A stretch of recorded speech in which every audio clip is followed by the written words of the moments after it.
Good morning. Good morning. I'm here to share a brief 3-minute daily dose of Torah with you, continuing our new project together.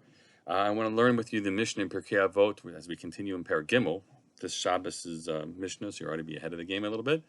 And it's Perek Gimel Mishnah Yud Zayin at the beginning of it. We're not going to do the whole Mishnah, chapter 17.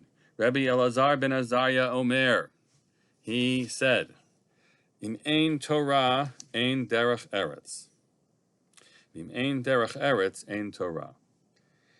Where there is no Torah, there's no derech eretz, which sometimes that means having a livelihood. That doesn't seem to be here. Here it might really mean the way we use it in the Yiddish phraseology, have some derech eretz, menschlichkeit, proper behavior. If there's no Torah, there's no proper behavior. Im ein derech eretz, ein Torah, and if there's no proper behavior, then there's no Torah.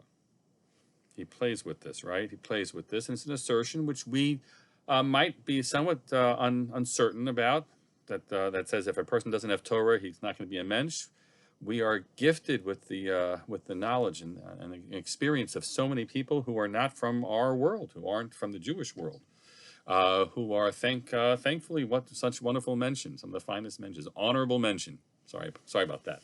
In our world, so we can question this a little bit. Although the Torah has spread across the world, and what it really means here, the pagan world, you're not going to have menschlichkeit in the pagan world, but in the world that has been drawn to a world of values, which might go beyond the Judeo-Christian ethic world to lots of other faiths as well, where they have menschlichkeit because there's something to the way they live their lives. They're not leading pagan lives.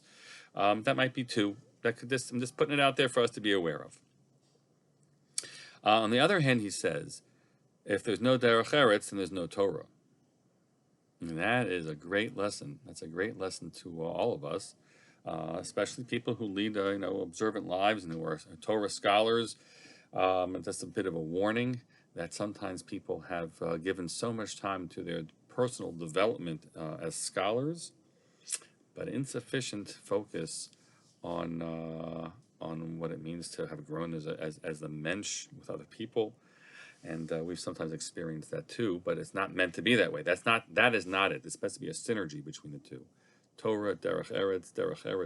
It's supposed to keep on feeding on itself. And so indeed, we do know some of the finest, deepest people who are tremendous Talmidei Chachamim, who are also the finest mention. I think this week we commemorated the yortzeit of my revered Rebbe, Rabbi Aaron Lichtenstein, who was the combination of derech eretz and Torah together. Tremendous mind who appreciated everything in the complexity of the Torah and the world itself, and one of the finest human beings who had inculcated within himself all these values. So that is the first part of this Mishnah. Tomorrow, God willing, we'll continue with the second part.